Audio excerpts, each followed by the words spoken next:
let's start first play of the game, shall we? Always a good place to start. Jump ball, fun. All right. So what's Miami going to run first play? They're going to bring one Julius Randle into the initial action. Now, how does Julius cover this stuff? He has not been switching in this series onto any of Miami's guards or Jimmy Butler. None of that. It's been either drop or this, what we like to call a hedge and recover, which theoretically you see Julius kind of get himself out, and then you have to recover back to your man. Hedge is the hedge out, recover back, hedge and recover, or show and recover. Now, a couple things that you're trying to accomplish when you hedge and recover, you're trying to force the ball handler out to allow your guy to come back into the play and guard his man without switching. And then you have to have good positioning so that no pass can be made to your guy as you're recovering back, at least nothing direct. Now, what you don't do in a hedge and recover in any circumstance is turn your body the way Julius just turned his body. That's not the positioning you want. He is now several feet behind his man so that he can't recover. And now you have a wide open layup. Right? So right off the bat, we talked a lot about the miscommunication, the lack of attention to detail. Right off the bat in this game, and one of the reasons I was so frustrated in that first quarter was I just felt like we were doing a lot of the same stuff. And this is a terrible job of a very basic principle of hedge and recover, where your positioning was terrible, and you end up giving up an opening layup to start the ball game. Moving forward and next clip, but I'll stop there. Any questions on that, kind of the hedge and recover concept or anything else that I said?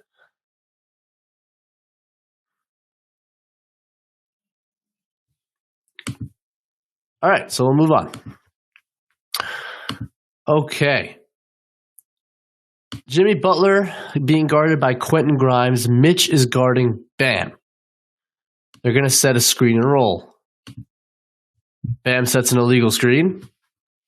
What do you know? Legs are too far apart. That's not legal. He's moving. Sticks his hip out. Not legal. Grimes is like, are you serious? He's trying to draw a foul and no call. So now he's way behind the play. Now what you're going to see happen here is, so Bam is rolling. Brunson is in what we call nail help, right? So he's one pass away on a shooter, but especially when Jimmy has the ball, he's going to show you a body. So he's going to drop into the paint. Julius is guarding Kevin Love. So he's sort of in help here. Josh Hart's going to cover this roll. He's on the corner shooter, right? So if Jimmy hit Bam on the slip or the pocket pass, Josh Hart would be the help. Now maybe Julius is a little worried about that, so he's sticking a little close to the paint. Okay, but his man is Kevin Love. Kevin Love sees that Brunson's eyes are on the ball and feels that Julius Randle is really far away. So what does he do? He sets what's called a pin-in screen on Brunson. See that right there? Which is going to open up Strus. That's probably not a legal screen either. Now, Julius Randle, theoretically, that's his man. What's the rule if your man screens somebody else? You're supposed to call it out. You're communicate it. Back screen coming. I am positive in this scenario that Julius Randle did none of those things. As he's watching the ball, he has no idea that his man is now screening. He probably, at this point, thinks his man is Gabe Vincent, which it isn't. Josh Hart's man is Gabe Vincent. And that's all going to lead to a wide open three with Julius Randle doing absolutely nothing. So 2 instances in the first quarter where Julius Randle's just in no man's land defensively. Hey, the Knicks got away with it in this game. We're going to go through some positive stuff in this game. Don't worry. But that stuff is a concern. And Miami is now more and more starting to bring Julius into the action or try to exploit his lack of awareness off ball. And it is starting to yield some benefits. And I think the Knicks have to maybe talk to Julius about just being a little bit more focused in on the defensive end. All right. I'll pause there again in case there are any questions or comments. I know, Jessica, it was a rough first quarter to watch. It was.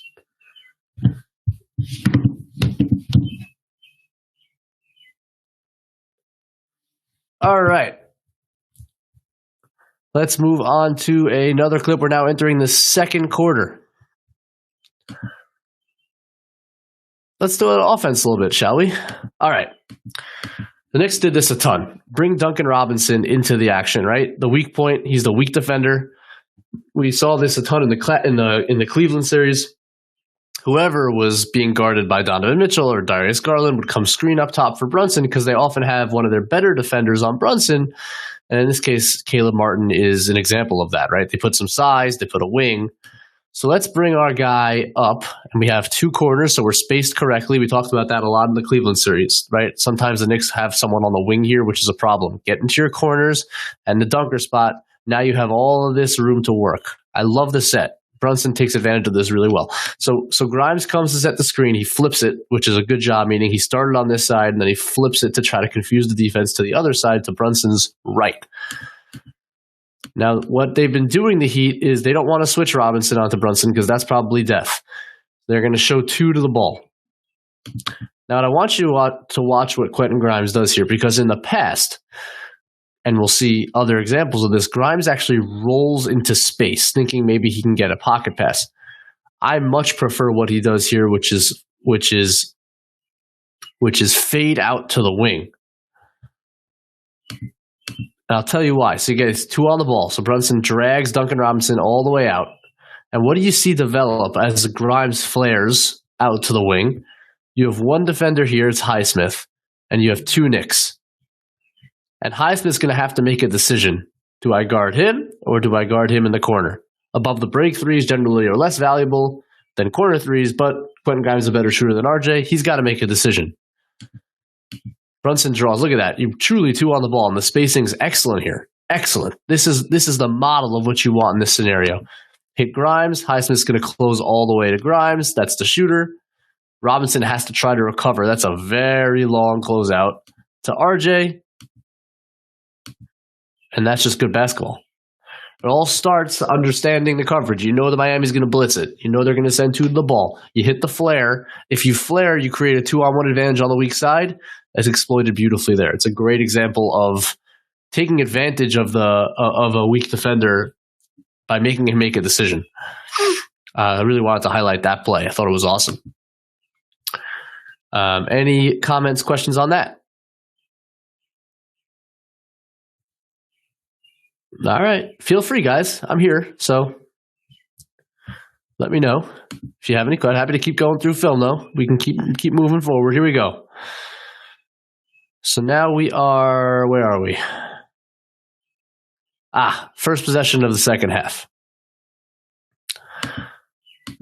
And this is going to be very similar. Now, they're going to set it up in a different way. This is one of their kind of give sets. It's a pet set of the Knicks trying to get Brunson downhill off a little pitch handoff from Grimes. But because Grimes is the one that made the handoff, it almost functions as a screen and roll with Grimes. So that Strus, who was guarding Grimes, is going to send two to the ball. See that? Tries to cut him off. Knows the play. Says, I'm not going to let you beat me downhill to my left. So Strus helps to prevent that drive.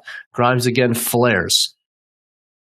Now, in this case, we have Barrett clearing. Randall's here, and Mitch was in the play here. So the spacing is not quite as pristine. But even so, you got two to the ball. Grimes is by himself. Pass comes. This is a great little screen. This is part of the play, right? So if you do counter and you go to Grimes, Mitch comes and sets that screen now on Martin trying to recover to Grimes. Grimes could have taken the shot probably, but reads the driving lane. Kevin Love is the only guy back with Bam on Randall, and this has been a big deal, right, in this series. The fact that Bam has to guard Randall, so the rim protection is not quite there. Kevin Love is not particularly intimidating in there. Grimes is able to get in the lane. Help comes. They try to cut it off. I think that's Butler, who had totally abandoned Barrett to try to break this up. Look what you create. A really nice corner three that RJ misses. And Mitch should have put that back, but didn't, and got a foul. But the process is excellent, right? Point being, every single time that Grimes is up there in the action, and they're sending two, and you can kick to Grimes in that space on the weak side, and Grimes can either shoot or attack Sometimes you can create a 2-on-1 if the spacing's right. All of that is really good stuff for the Knicks and something they should absolutely explore even more in Game 6. So I just wanted to point out how effective I thought that set was. Oh, Udonis Haslam's arguing. All right, I'll pause there. Anybody have any questions or comments? RJ has been so great. Yes, he has, Jessica. Ben, how often are JR's defensive lapses issues of attention, not noticing who he's covering, versus issues of commitment? Oh, man. Both. They're both. I don't know if it's more one than the other. It's just both. It's a combination. I think the two that I just showed you, one was a failure of technique, hedge and recover, where he turned his body and fell behind. The second one was just lack of awareness, a total space out. But we've seen examples. We saw it. I would say we saw it more in Game 4 than Game 5. So he fixed some of it in terms of the effort issues, not getting back. And so I'd like to, honestly, it's better if their attention lapses than if they're like the lack of commitment. So some of this just comes with the territory with Randall, but you still have to, as a coach, you gotta stay on him about it in the film room. Like, look, man, it's your assignment. Here's the technique, the correct technique on how to hedge and recover. Like, that's the stuff you got to work on in between games because those buckets are too easy. And we're in an elimination game. So yeah. Haitian says the offense worked on that. I don't know. I assume you mean just that set with Grimes screening, and yes, they have definitely worked on it because they use it against Cleveland as well a ton. Jessica says, how much of these plays do you think they work on specifically, and how much is the read and reactives talks about? How do you tell the difference? That's a great question, Jessica. The way you know if it's a set play is because you've just seen it a million times, and it's kind of a unique set of movements. So like the example on the last play. The example on the last play was that little pitch action with Grimes. Like that's you see that at the beginning of almost every third quarter, or sometimes the beginning of the game. Like that's just a play that they run. It's in their playbook. Whereas when like it's just a simple like Grimes comes up and screens for Brunson, that's usually Brunson's decision. Like you'll see as he comes up court, he'll point to whoever he wants to come screen, or he'll call it out. That's more spontaneous, but it's intentional, right? It's like I see Duncan Robinson's guarding you, so you come and screen for me, and we can work off of that advantage. So it's a mixture of both. The Knicks often script their first like 3-4 plays of each quarter or half. And you'll see it looks a little more scripted, like the movements are more patterned, and you can just kind of tell. And then as the quarters go on, it becomes more of the players' decision-making on what they want to be running. And then out of timeouts, of course, you'll see the set plays as well. Good question, Jessica. Okay. Alex, we can talk about software later. Okay, let's move to the next clip here. We got 8:19 now left in the third. We're running, Mitch is going to back off. We have Lowry on Brunson. Randall's going to cut through here, which I like, by the way. A little ghost screen just kind of gets the defense moving. I like that movement from Randall. I like any time Julius Randall moves. We like Julius in motion. Now, what I want you to watch here, I thought this was just really smart by Julius. And again, the activity. He cuts through. He's trying to create an angle for his teammate. Brunson's going to work one-on-one with Lowry. All right, so he takes his step back. Now, if you look, Bam is in classic nail help, right? They're showing Brunson bodies. They're not going to let him get downhill, and that's why Brunson ultimately opts probably for the step back, is because you look, Jimmy's looking at him. This is like a triangle of terror here with Lowry, Bam, Butler. That's intimidating. 3 guys looking right at you. But what it does, and it's interesting, it's not a classic way to think about taking advantage of this kind of attention. But watch what Julius does, because Bam is so far in here to show Brunson that body at the nail that when the shot goes up, Randall knows he has a clear path to the rim. Like normally you might see a pass and go into that gap. We saw that with RJ Barrett against the zone in game 1, for example. Like you could attack that gap when the defense is loaded up on Brunson. This is another way to do it. Julius sees that he has this clear path to the rim, and he's just going to go right into it, and he's going to get in position. You see him purposely cut into Bam here to basically get inside position on him and go get that rebound. And he got fouled on the play, right? So that's all set up. You don't think about it this way, but like that's Brunson's gravity. Is not only does it create shots for other people, it actually creates offensive rebounding opportunities in situations like that where Randall actually read that Bam was so far in on the nail that I have a clear path. I'll box him, get position, and I'll get our team another possession. Thought that was just a very cool way to utilize the space that Brunson creates. What do you guys think?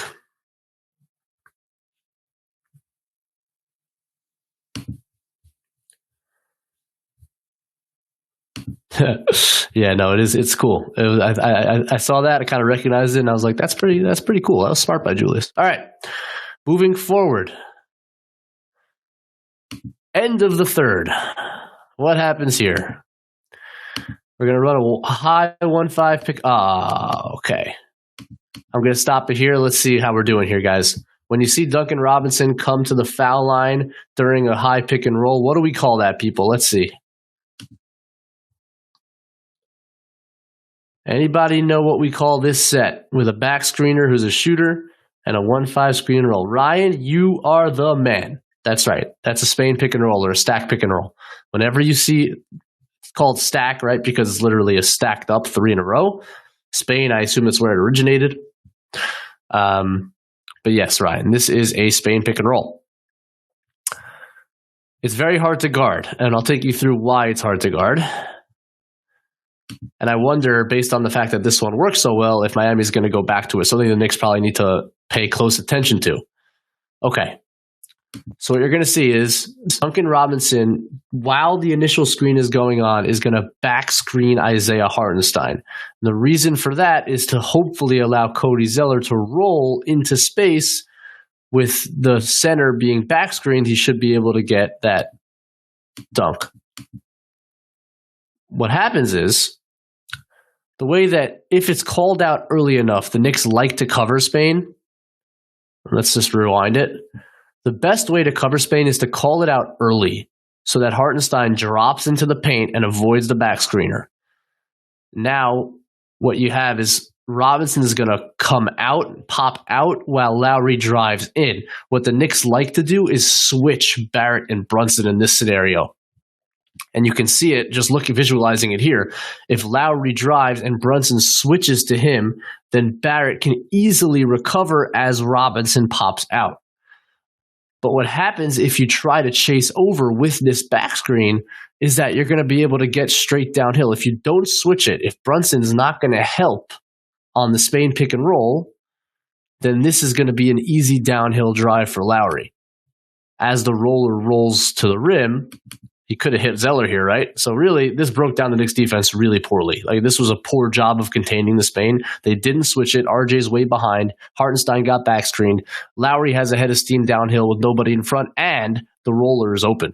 So it's pretty poor. Something the Knicks need to fix. Look at the film. Hey, if they run Spain, we got to call it early, get our center out of there, and switch to action up top. They don't do any of that. And what that's going to do is now Grimes has to come over. He was on Butler and has to help, which he does a good job of contesting the Lowry move. Julius, therefore, chain reaction, right? When you force help. Grimes had to come over, which left Jimmy Butler open. So Randall has to drop to ensure that there's no easy pass to Butler for a layup. And what does that open up? That opens up Caleb Martin for 3. So sometimes we get upset at Julius. Like in this case, this is not Julius's fault. Julius is just rotating in because of the breakdown. He's got to beat a Butler, right? Now, technically, once this all happens, it's actually Jalen Brunson's rotation to Martin, but he's not aware. He just doesn't see it, right? So, like, that's how you recover and rotate is like he'd be the next man over. It's not really Julius's job once he commits to this help to get back out. but Brunson doesn't see it. But point being, it all starts with this initial breakdown. Nobody read the Spain pick and roll. Nobody was ready for it. Hartenstein gets back screened. Nobody switches. RJ's trailing behind. And that all causes one of those open threes that we've been giving up.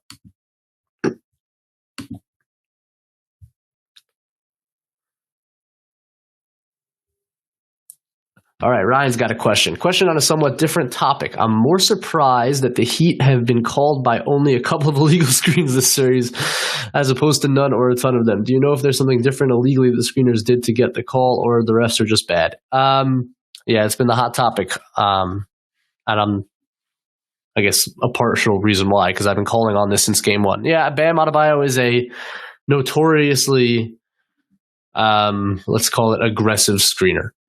And by the rules, he should be called for a ton of illegal screens. But it's not just this series. It's not just this series. It's just something that the league is very they just allow it to go on. They don't call it enough during the regular season. It's not just the Heat. The Golden State Warriors are notoriously moving screeners. It's just not something that they call carefully. And so what happens is when you get to a playoff scenario, you can't now all of a sudden call every moving screen on Bam. They should call some, like the one on Grimes was particularly egregious last night at the end of the game. But that's really what it is. It's just like a league-wide issue that either they decide to clean up or they won't. And so it is what it is. Yeah, a lot of talk. Yes, correct. Technically speaking, Haitian, you're right. If his legs are spread out beyond his shoulders, it should be a foul every time. But again, they're just not going to call it every time.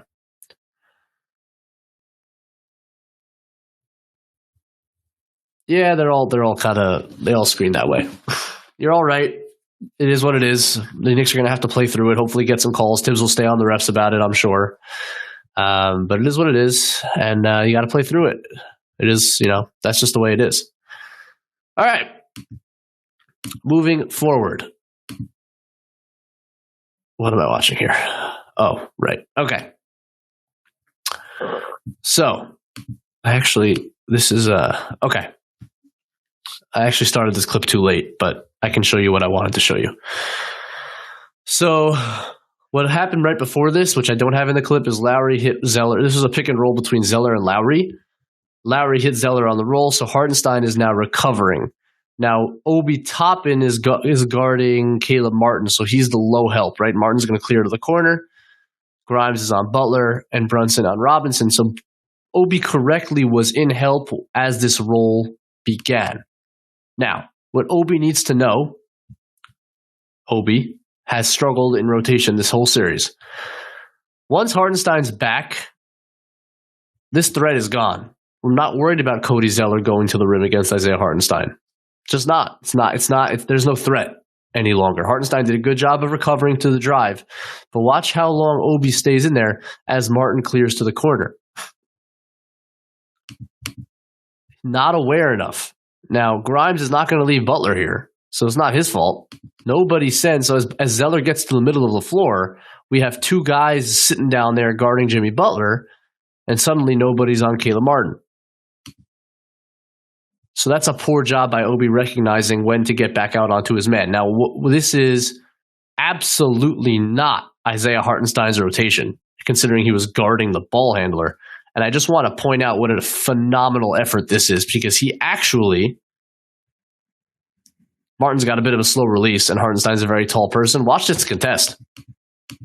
He gets a hand on that, guys, and I think he shows you after that he gets a hand on it. See? He says, I got it. That is a ridiculous play. To guard the ball handler who passed the ball and to get back in there and make that block, that's pretty awesome. So two things to kind of note there is, one, Obi's got to be more aware on the weak side. Like Randall, he too is prone to space out and stay in help too long and do all those things. And two, Isaiah Hartenstein's a freaking hero. We love that guy. While I have this clip up, which is an accident, but might as well go through it while we have it up. So Brunson's going to get middle of the floor here. And look, this is what happens now with Josh Hart. This is how the Heat are playing Josh Hart. They're just not guarding him, especially on the wings. Maybe in the corners, they'd be more careful. On the wings, the last one he shot was an air ball. They are all in on helping all the way off Josh Hart. Now, Jalen Brunson needs to pass this basketball. Like, I know he hasn't shot it well, but you have look at that. You have three dudes on top of you, and he just keeps going. And he keeps going. They call a block on Lowry, even though that one easily could have been a charge. But that's just an example of Brunson getting a little over-aggressive where, look, there. I understand that Hart hasn't shot it well, but the pass needs to be made. Even if Josh Hart doesn't shoot it, maybe he drives it. Maybe he gets to Grimes eventually in this corner. But, like, you're encouraging the Heat to continue to play that kind of coverage if you're not going to make the simple pass. Something to keep an eye on. I think Hart's going to have to contribute in Game 6. Not going to do it without him. Heat are trying to take him out of the series by playing off. I think you have to make them pay.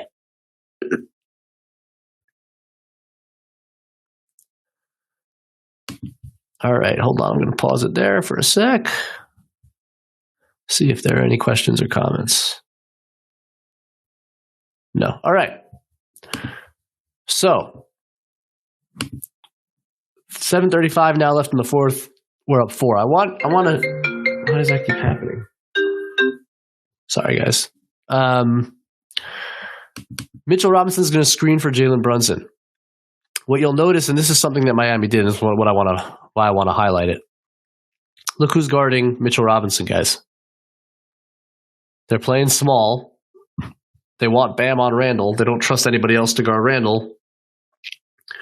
And so Jimmy Butler is guarding Mitchell Robinson. He guarded Robinson basically the entire fourth quarter because they're not scared of Robinson posting up, and they trust their team rebounding even when the shot goes up to take care of business. Okay.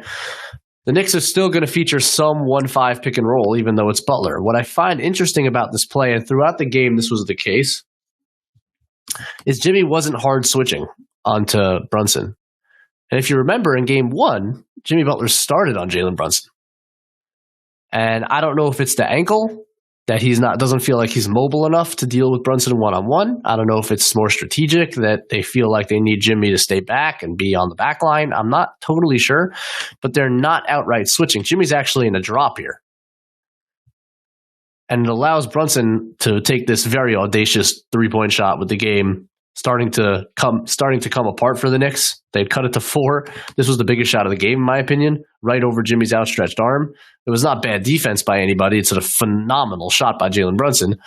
But I just wanted to point out, and there are other points in the game where I noticed this, that Jimmy is not switching onto Jalen Brunson. And I do wonder if a Game 6 adjustment for the Heat, maybe Jimmy's feeling a little better if it's the ankle. If after what Brunson did to Gabe Vincent in this game, because he crushed him, if they just decide, you know what, Jimmy, you're going to have to guard Jalen for much of the game.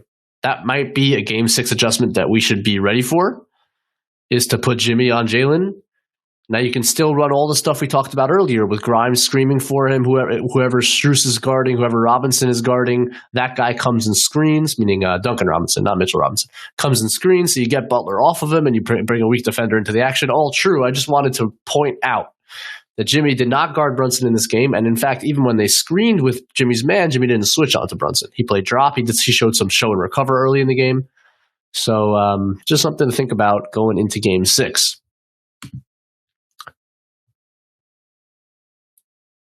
Let's see. Okay, Alex, I was late, but did you cover either the Heat covering JB all the way up the court, making him exert a ton of energy? Also, did you show clips of the Miami Bigs isolating and driving on Mitch, and to a lesser extent, iHeart? No, I didn't show either of those things. Mostly because it's not as much of a breakdown. It's more intuitive, I would think. On the press thing is driving me crazy. Like, whoever Kevin Love's guarding, whoever Cody Zeller, or even just go screen in the backcourt for Jalen Brunson so he can not have Gabe Vincent clawing on him the entire way up the court. I just feel like the Knicks are working way too hard to get the ball up the court. Just bring a screener. I'm not really sure why that hasn't taken place. That's the one. On the Bigs isolating on I don't care. I trust Mitch and iHeart enough to deal with Bam's isolations. Bam is not a natural scorer. And I know he's had a couple of plays now where he's gotten He's gotten himself into the paint against Mitch. Didn't think it hurt us a ton in Game 5. I don't think the Knicks are going to send a ton of help to that matchup, nor do I think they should. I think they should trust their bigs to do a good enough job, stay down on the pump fake, force him into some tough jumpers, stay in front. I think that's fine. I'm not that worried about Bam Adebayo in isolations. Yes, and Mitch has to not foul. Exactly right. Dirty Dancer says, I feel like we've seen more 5-out offense this series in the whole year. Must be Tibbs' zone counter. Well, they played very little zone in they really only featured a ton of zone in Game 2. There was some in Game 1. And in the third quarter of this game, they went to it for a bit, and the Knicks executed very well and got them right out of it. I'm not sure if there's been more 5-out offense. Mitch is never really out. I mean, sometimes Mitch screens and all the other players are out, so I guess that's 5-out. But generally, like when we talk about 5-out, we're talking about 5 shooters. But you're right. Look, right now, if that's what you're referring to, right now there are 5 people out of the paint with Mitch as the screener, which is pretty good spacing. It's a good point. But they're not playing zone here. Okay, let's move on. We got just a few more clips, guys, left. And then we can go watch, hopefully, I don't know what's going on in the Boston-Philly game, but you guys can tell me. All right. What do we got? 6:51. All right, see, Jessica, here's an example where, like, just kind of spontaneously, Brunson, you see his little hand motion there. He tells Grimes, come get me. Come screen for me. This isn't a set play. It's just kind of a call by the point guard. Once again, we talked about it earlier, Duncan Robinson, we're going to bring him into the action. Now, this time, Brunson rejects that screen, trying to catch them off ball. Okay, but now look at this. He's drawn 2. Remember we talked about on that first scenario, Kyle Lowry is now basically guarding 2 guys. Or you could say that Lowry and Butler are guarding 3 guys. You have an odd man rush on the weak side of the floor. You have the advantage because 2 are on the ball. That's what they're doing when Duncan Robinson's in the action. They're blitzing Brunson. And Brunson even draws him farther out. And you can see RJ Barrett. He's like, all right, JB, make the pass, because if you make the pass, then Kyle Lowry has to make a decision. Is he going to come to Grimes or am I going to get a shot? And if Jimmy Butler commits to me, then I can drop it to Mitch for a dunk. This is a 3-on-2. Make the pass. But JB takes a very long time. He's just got to make that pass quicker. When you have that Duncan Robinson committed to the ball like that, make this pass now. But because he dribbles back towards this area and Robinson sees he picks up his dribble, Robinson's able to get back into play. And now there's less of an advantage. Now, Grimes probably could have shot that, tried to drive it. Somehow there's a no call, already 8 on the clock, 7 on the clock. Now you've kind of run out of time, and you end up getting a poor shot attempt with a no dribble 3 from Brunson. Mitch brings the ball down too often, and Miami gets it. Right? So we talked about it. We know this is the coverage. We know 2 are coming to the ball. You drew them all the way out. You have the 3-on-2. Just make the pass quickly. Don't hesitate. Don't try to break it down. You did your job. You got 2 to the ball. Now move it. Just took a little too long there and negated that advantage.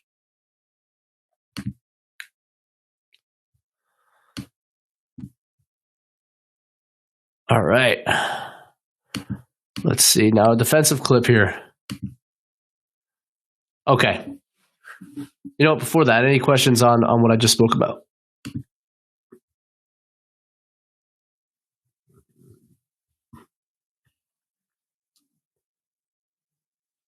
Ryan, how valuable do you think the deuce minutes have been this season? I'm worried that if Brunson tries to play 2 more games of 48 minutes, he won't last the whole series. Has his D been making up for his lack of offense? Does it make sense to put him in earlier with Brunson and then sit them for RJ Grimes Hart? That's a lot there, Ryan, and I'm honestly too tired to process all of it. But I will say that Deuce has been solid. I trust him to come in for a few minutes here and there. I'm not sure this offense right now can survive without Jalen Brunson. And it's elimination. So, like, I'm not sure Tibbs is going to sit him. I'm not sure he can.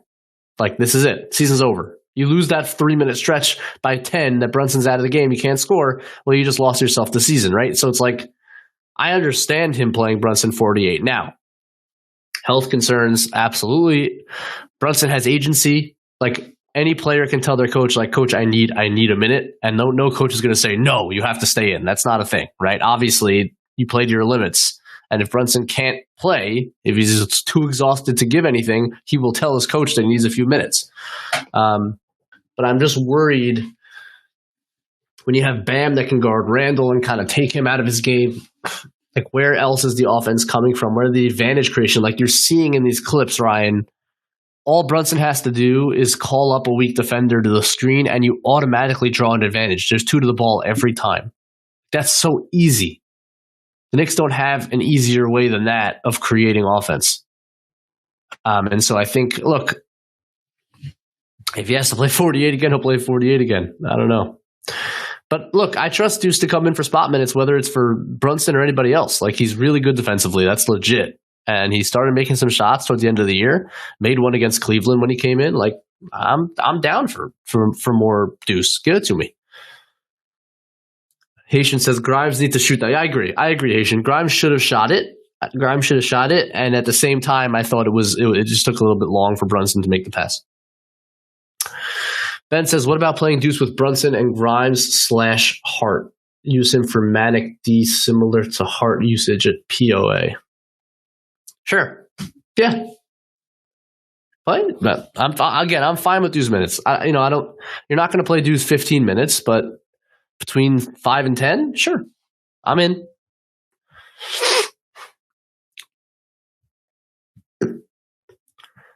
Dirty Dancer says, I saw a lot of criticism of Tibbs' timeout in the first half. Almost thought he was using them for blows. Oh, that's interesting. And I think that's very possible. I hadn't thought of that, but that's very possible that he just knew he had to use them a bit more generously because he knew he was playing his guys all those minutes. It's a great point.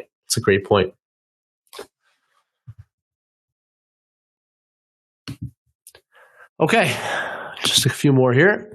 Okay, so the Heat ran this exact set down the entire stretch of the game. This is what they ran, right? So it's a double screen, double drag for Jimmy with Bam, and guess who? Duncan Robinson. Duncan Robinson's been shooting the ball great.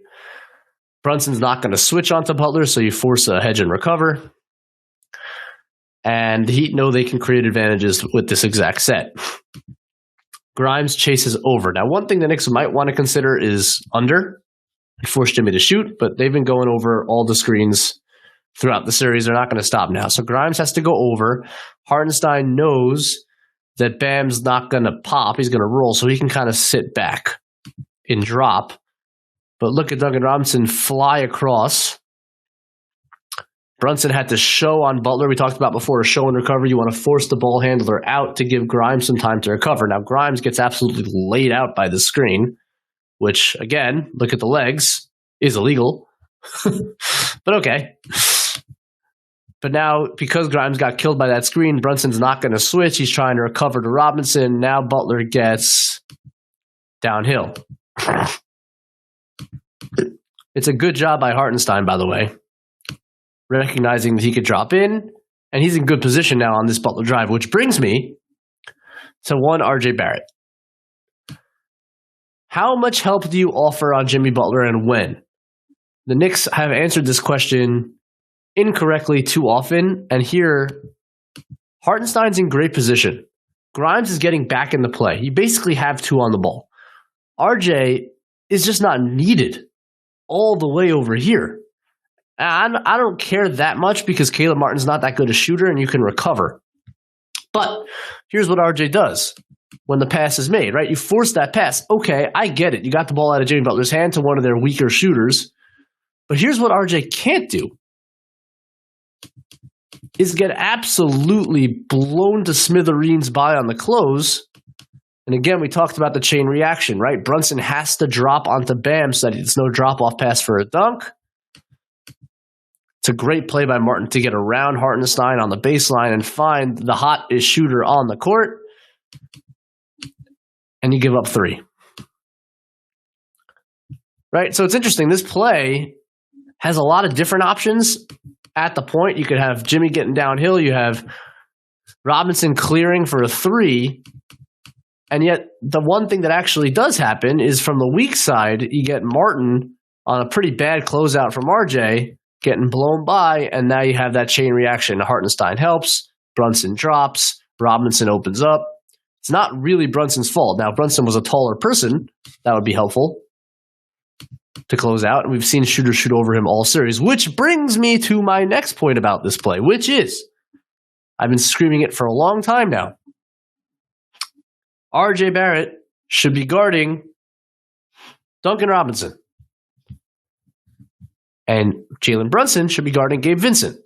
Because when they run this play, if this was RJ and not Brunson, what could you do? As Jimmy comes off, RJ would just switch onto Jimmy because RJ's been switching onto Jimmy all series and done a pretty good job.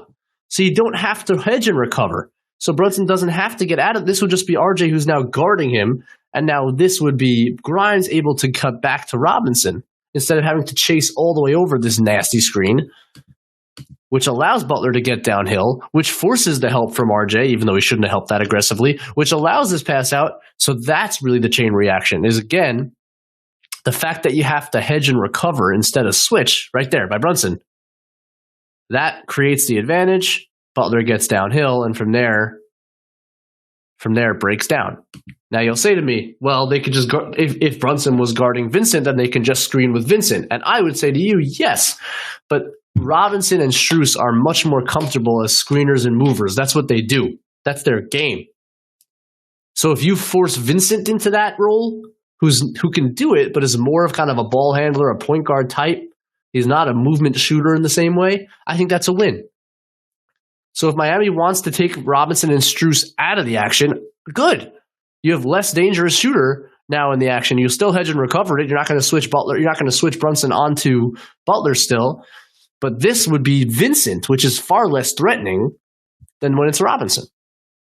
So I've been saying it all series. I think they should just switch Brunson onto Vincent. If Vincent wants to shoot more, have at it. Try to shoot over Brunson. Good. That means Jimmy Butler has the ball less. That's what I would do.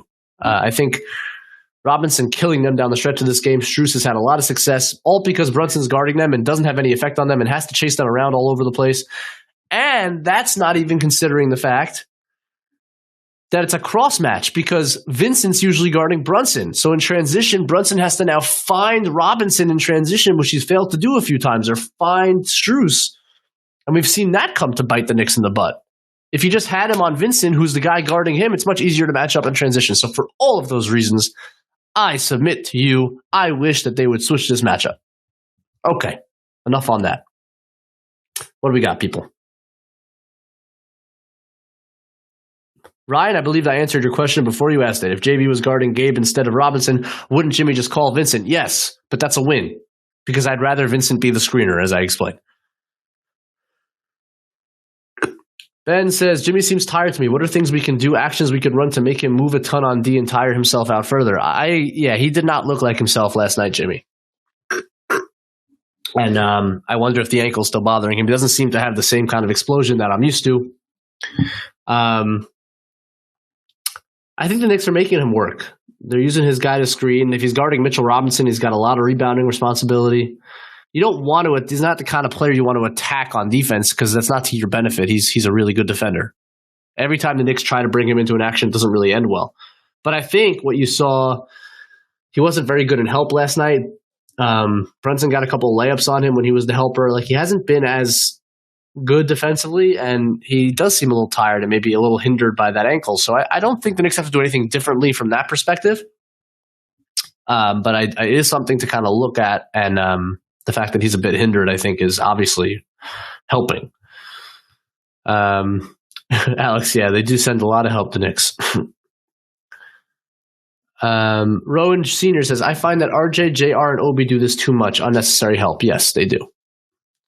And it's not only that they send unnecessary help, they're not good enough at recovering from that help. Right? So Quickly, as an example, also offers a lot of help and sometimes overdoes it. But what Quickly is so good at is he can pre-rotate and figure out the rotation and then stay with his man after so that you can help and recover. The problem with that play by RJ is he's too slow to help that much and recover and stop the closeout. So then don't offer the help in the first place. It wasn't really needed, right? Dirty Dancer says the Knicks have way overreacted to Gabe Vincent. Yes, I agree. I'm not scared of Gabe Vincent. If Miami sees that Brunson's guarding Vincent, they're like, it's Vincent time. I think that's good for the Knicks because it means Jimmy's doesn't have the ball, and it means Kyle Lowry doesn't have the ball, who's been great in this series. Like, I'd encourage them for more Gabe Vincent time. I'm in. Ryan says, can you explain why they're having Jimmy guard Mitch? Super easy to just never get him into the action. Does that mean he's more hurt than they're letting on? I'm not sure what you mean by super easy to just never get him into the action. I mean, Mitch does screen a lot, so he is in the action. We saw before when they screened Mitch for Brunson made the three, and it still requires him to rebound. The reason that they're doing it is because he's a really good generally a very good help defender. It allows him to roam and get steals, which is something he's an expert at, right? So he's guarding a non-shooter, so he's able to kind of roam around the floor. I think that's one reason they have him there. And he's a good rebounder compared to the other guys out there. And again, if you want Bam on Randall, so it's between these four wings, they don't want Love out there in crunch time. Love couldn't make a shot last night, so he wasn't on the floor. So there's no other big on the floor. So who's going to guard Mitch if it's not him? I think all those reasons go into it. Dirty Dancer says, I think having Grimes on the floor the whole game never gave Jimmy possessions he could rest on Hart. True. And again, it's not just resting on Hart, it's also being able to roam off of Hart, which is dangerous. Ryan says, wouldn't they just call a screen for whoever Robinson Strus is guarding? They've already been doing that anyways. I've always viewed Jimmy's best strength on defense as on ball. I see. No, they mix it up, the Knicks. Like, they're not going to do it every time down. Your offense is going to have some 1-5 pick and roll. Partially because it's just what they're comfortable with. Partially because Mitch, if he's not screening, is just kind of sitting in the dunker spot, which can clog things up. So you do want him like to the 5-out point that was made earlier. When he's screening, you have better spacing by definition. So you're not going to stop screening with Mitch entirely. So I still think you do bring him into the action a little bit here and there. But I do see your point. All right, let's move on to thanks for all the questions, guys. I think it's great questions. All right, we just did this clip. Just a couple more. All right, 208 now, 4-point game. What's the set? That same double drag, right? You got Robinson and Bam screening for Butler. Another butt stick out by Bam. Now, this time, Brunson doesn't hedge and recover.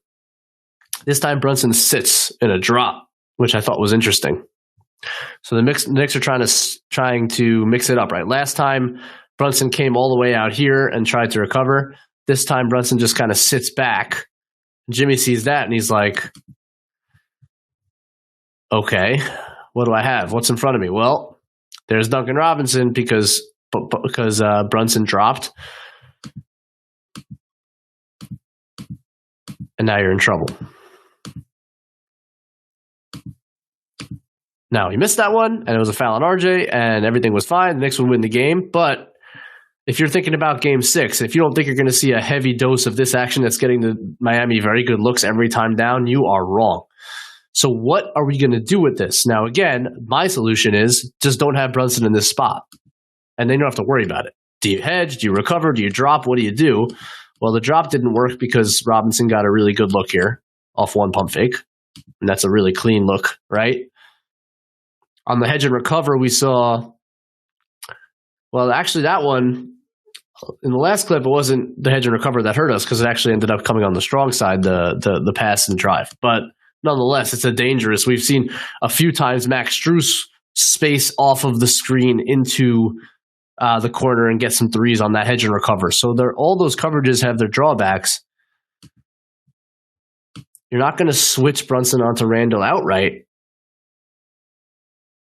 It's a tough call. What do you do?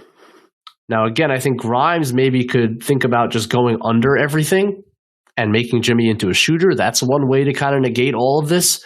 Because if Grimes is under these screens, then Brunson can stay close to Robinson because Grimes will meet Butler on the other side. I don't, I'm not really sure why we're chasing Jimmy Butler out here. He's not Dame Lillard. right? It's a lot. And now you're put in a tough position. So a couple of things. Look, those are two solutions I'm offering. One is to switch Brunson off of the shooters, and another is to try to go under those screens, perhaps, to try to negate some of the looks they got out of this set, which they really hurt the Knicks with in the fourth quarter. And you're going to see it in Game 6, I guarantee it. Let's do it one more time. Same set. Oh, sorry, this is what I just did. I saved that twice by accident. Let's see. Do we got any more? Nope, that's it. All right, guys. We went an hour. I think that's enough. It was a lot of fun. Any other questions before we call it a night after a good Knicks win? Let's see. Ryan says, how do teams communicate how they're going to mix up their coverage on defense? That's something they plan in a timeout, or do they do it on the fly? So it could be either one, Ryan.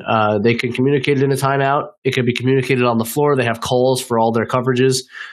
It should be communicated. All the above. The answer is all the above.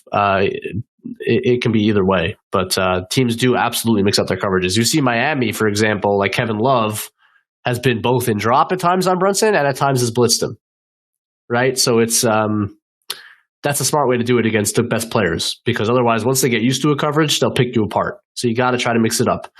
And I don't think the Knicks have mixed it up that much on Jimmy. I think it's been mostly the same coverages, and I think they really should consider going under some more screens to prevent some of the rotations that are taking place.